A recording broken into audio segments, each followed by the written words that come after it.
Well, considering today's topic is on mutual pleasure, Ooh, I love it. I'm looking forward to enjoying this mutually with you as well as with you all as listeners. You're probably looking forward to the erotic audio portion. There we go. There you go. So what is mutual pleasure and why does it matter? That's what we're going to jump into and then actually talk about, well, how do you attain that? Because for a lot of us, we think it's attainable. There's a race and chase, I think you said That's in your book. That's how I wrote about my book, Optimal Sex Life. Yeah, exactly. Or turn taking is what we hear a lot of. Or, just typically there's a massive orgasm gap, so why bother? And the other thing about mutual pleasure, it's not just about coming together. So I want to explore that landscape, widen it, because we said the word not mutual orgasm, we said the word mutual pleasure. So well, this is having all of that and moving beyond. Correct. So let's first describe mutual pleasure. What is it that we mean when we say those words? Well, that simply at the most basic level means that, as we define it, that you're able to both give and receive pleasure with another person at that same time. Yes. Now, that could be that one is giving, one is receiving, one's giving, but what we're actually speaking about here, though, is that you enter into a state that the two of you become one. You enter into a state of pleasure where you are both giving and receiving, and the other person's giving and receiving, so that there's a nice cycle that's happening there. And it's not turn taking, it's you're both in a state of pleasure. This is the kind of sacred union, two becoming one, transcendental. Okay. Yeah. But would you say, just basically, it's shared pleasure? Like you go out, you have an amazing meal, you're really both enjoying that meal. You're going to experience it different moments, different bites and different flavors. And sometimes one is going to go, oh my God, try this. And then the other is like, oh my God, try this. So it's a shared experience. Would you say that would be in sharing? The most basic state? Yep. Absolutely. Okay, so why that your pleasure doesn't detract from the others and vice versa. Yeah. So why is that important? Why would we want shared or mutual pleasure? Well, I mean, it sort of allows for the synergy to happen between a couple to want to enter into these shared experiences for each other. And it doesn't become a chore in that way. I also think it's a deep honoring of one another's sexual sovereignty. Because when it's only one person having the joy and the other not, there's something off there for me. It's off-putting. There's an imbalance going on. It's not really okay. And I don't care who is the one that's doing the enjoying and who's the one who's not, but that circumstance is more common than we would like it to be, I find also very bizarre. And an understanding again that mutual pleasure isn't static, meaning that it's not always just in the experience that, oh, we're both just both having these heights of pleasure at the same time, and we have the lows together. It's that there's a cycle that happens there where maybe I'm experiencing more pleasure, and then that switches and you're experiencing more pleasure. But in that process, we're opening up to the place that then we both enter into these deep places of pleasure. And then one system goes, oh, I've had enough. I need to kind of tone it down a bit. And then the other person matches where they're at. And then there's this synchronicity that ends up happening between the two bodies.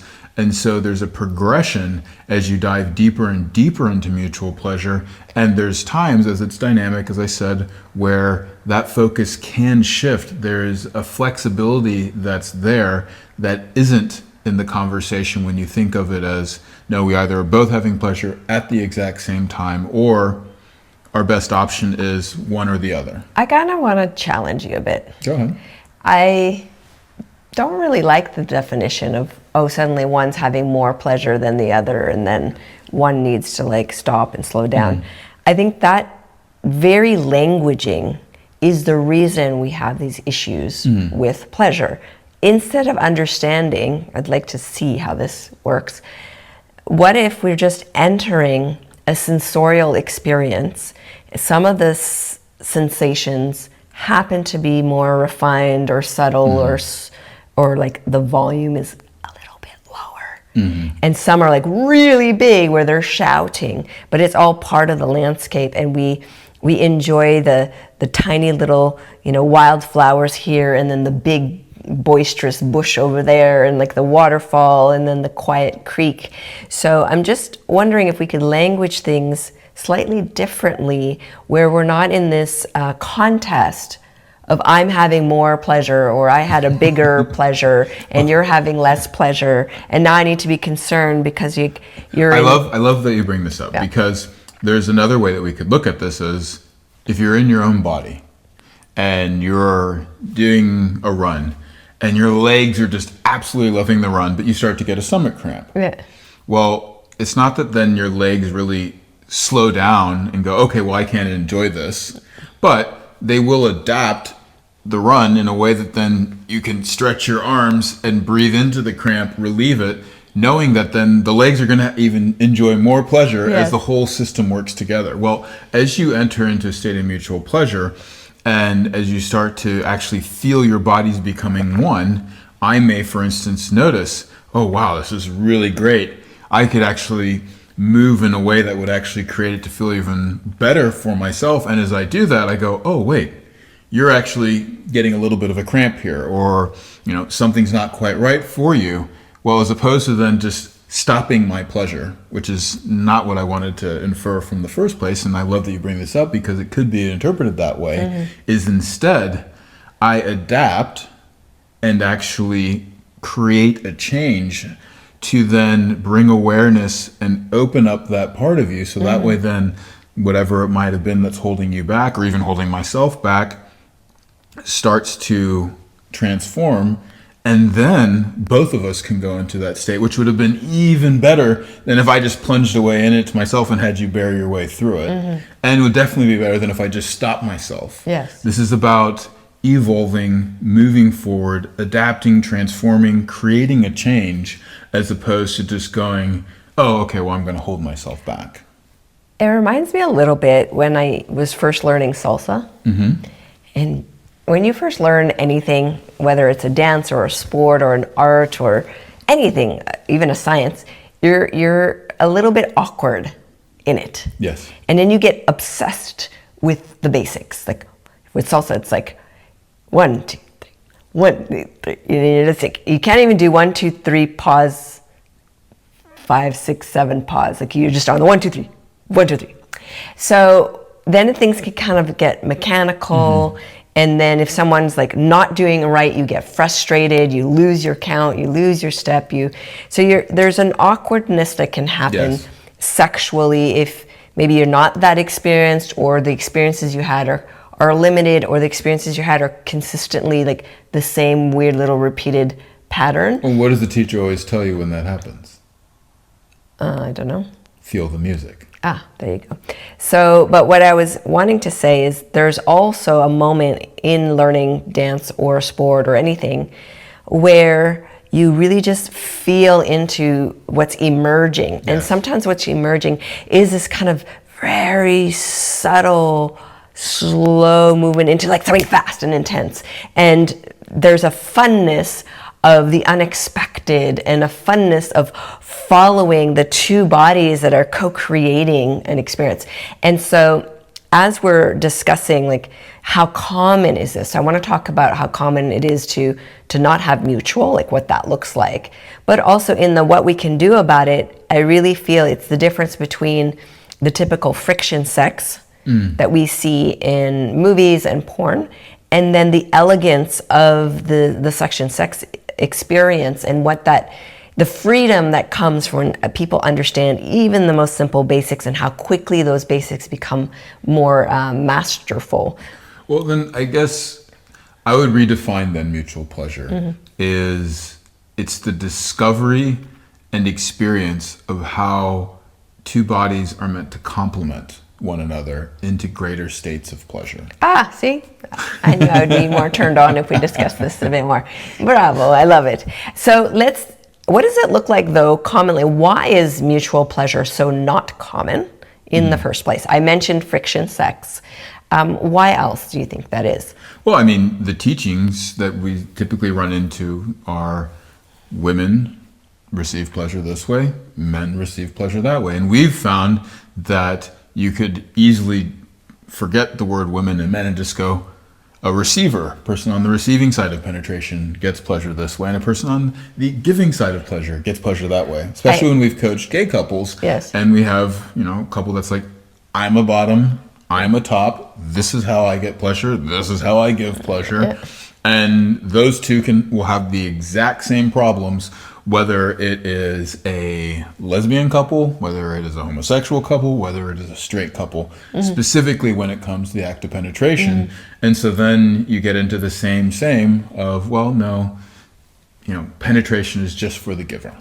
I also think there's cultural things. There's some parts of the world, because we travel a lot, and a lot of my teachings are cross-culturally explored.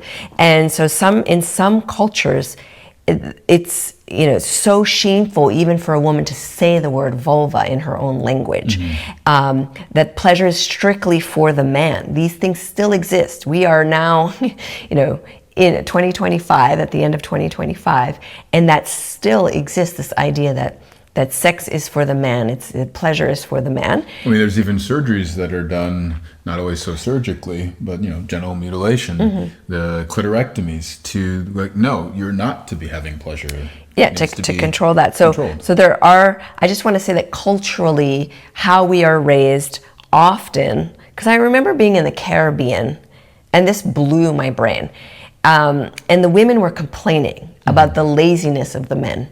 And those same women had girl children and boy children. And I was observing how they were raising the girls and the boys. The girls, very young, had to do chores, had to be on time, had to do all these responsible things very young.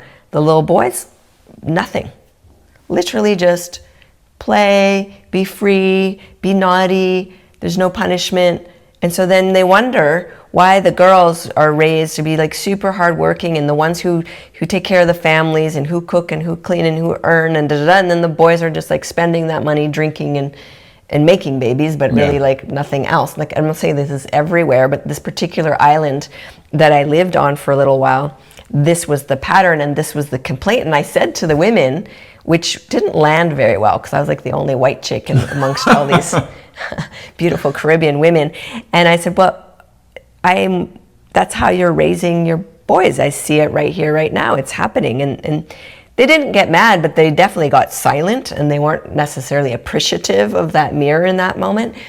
But it was, I'm sure, something that they thought about, oh, yeah, we are the ones complaining, and we are the ones also raising. So, who could create that change? So I'm just saying that mutual pleasure isn't necessarily something that is collectively and culturally accepted or known. It's more known that it's for the male. The males always are going to get off. It's for the male pleasure, or pleasure your husband. I mean, there used to be manuals not that long ago, where my mother would tell me when she was in school, she was given this manual, and this is how you prepare for your husband. You make sure you hand him his slippers when he walks in, and make sure his dinner is ready, and the whole thing way back then. And I was like, wow, that's crazy, because that's not how I'm raised.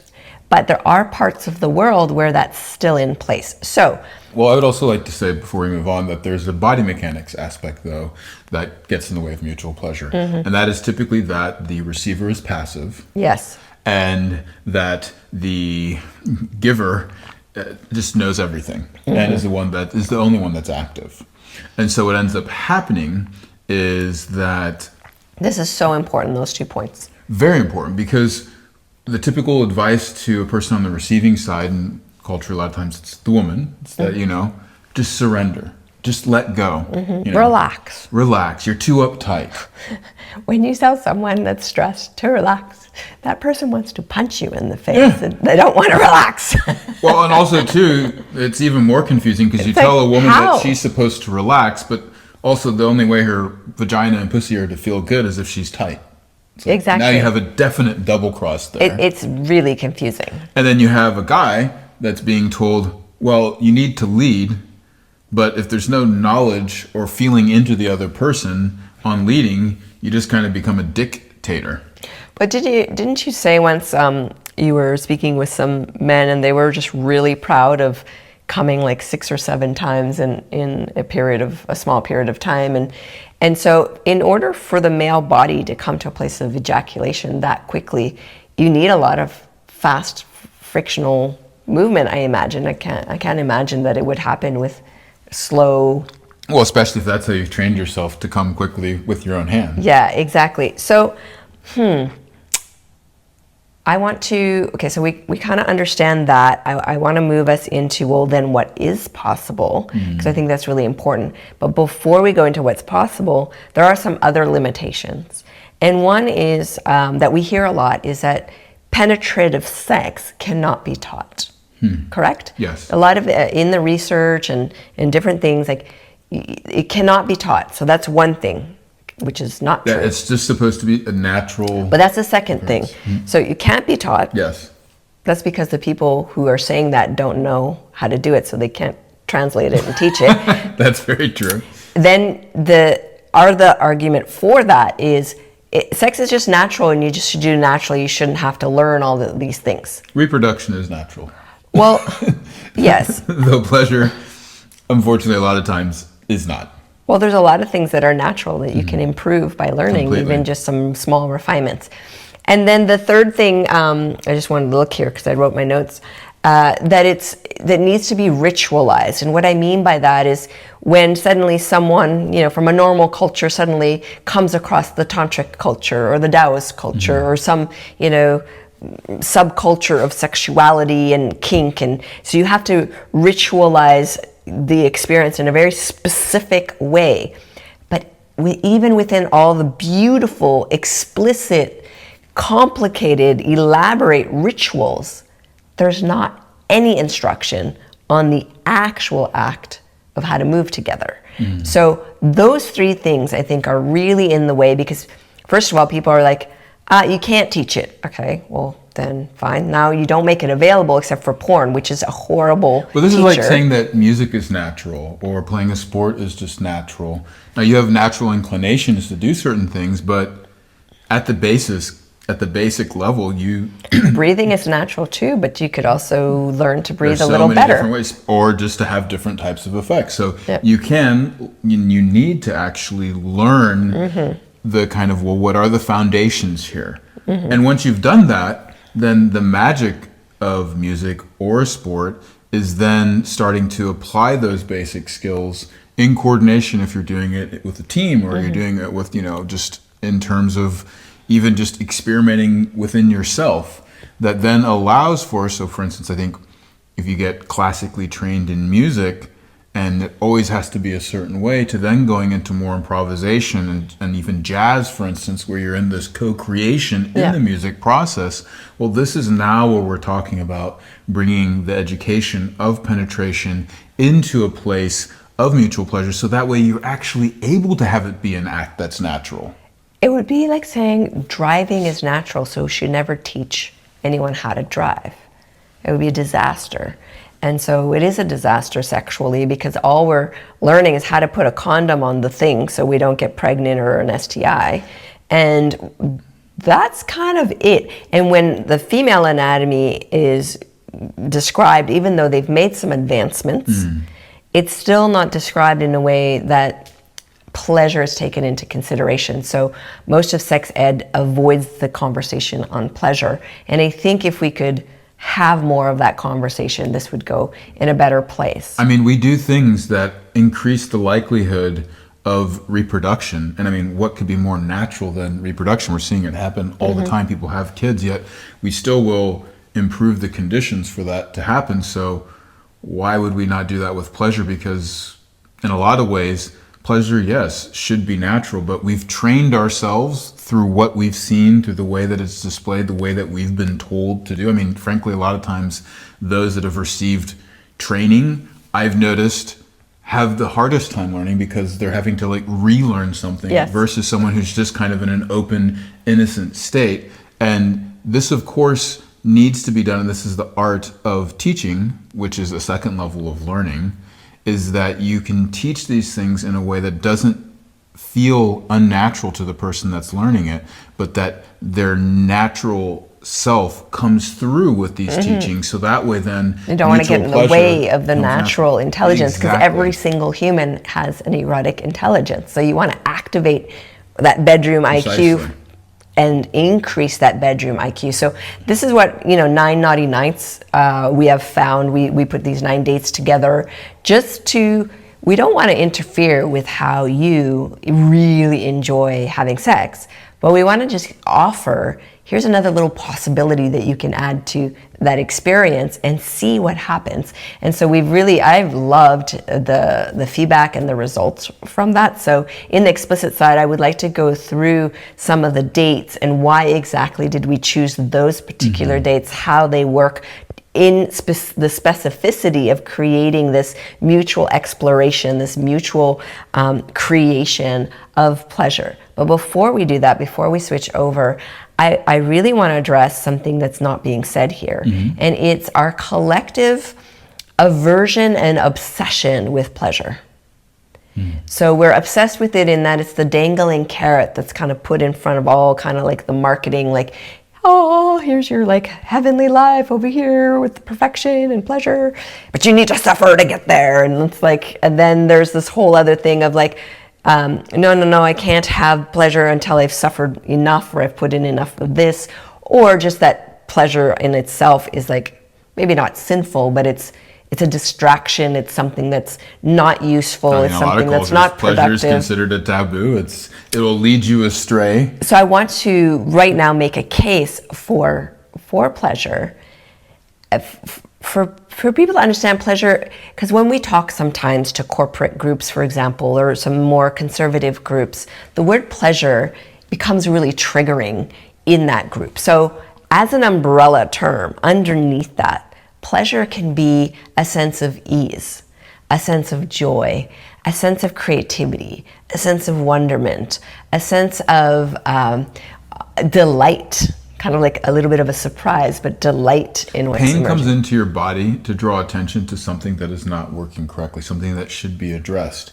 Now, when you resolve that pain, it's not about just living then in a neutral state.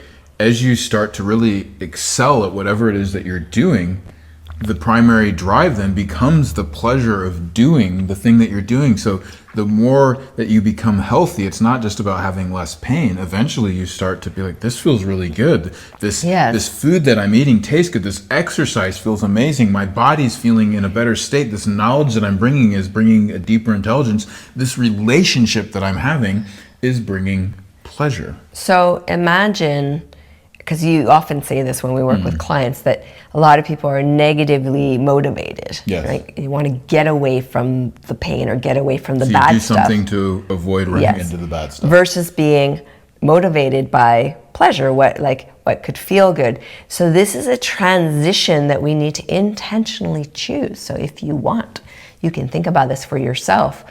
But would it be possible in your experience to start to notice some of the yum instead of always focusing on the yuck? And not just a choosing from up here, but a feeling it. A felt state of yum. And so yum sometimes is just, I don't know, I just feel like a deep sense of peace, and that is so yummy for me.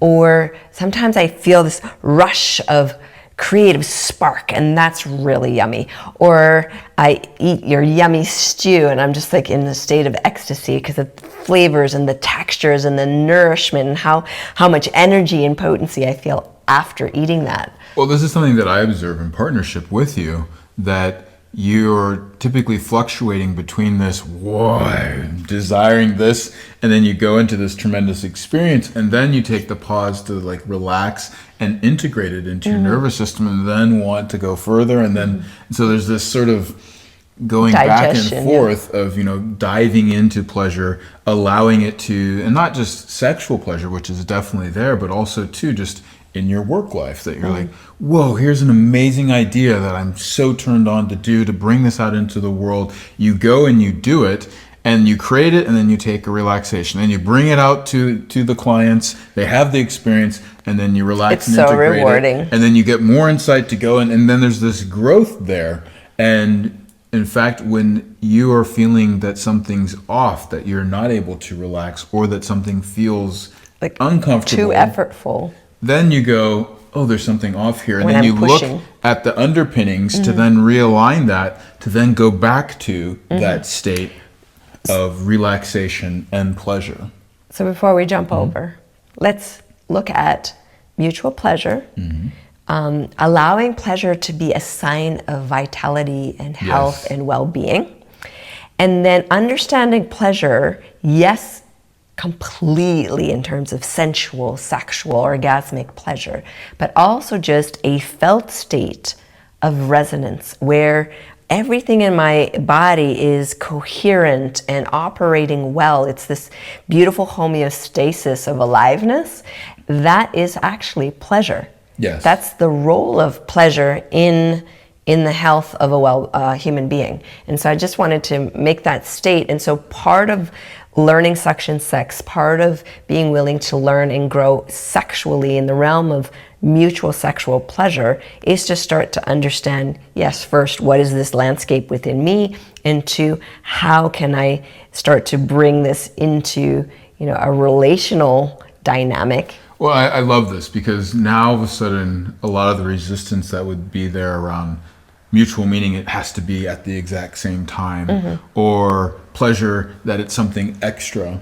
We could have even started here, but I love that this is a conversation with us as we're discovering really, well, if pleasure then is this natural state of aliveness, then the mutual part is how can my natural state of aliveness not impede yours, but in fact complement it. And then when those two pleasures, those two natural states of alignment work together and start to then synergize, and that's what we mean by mutual pleasure. Yes, and that's actually part of sex research as well, this is a desirable state.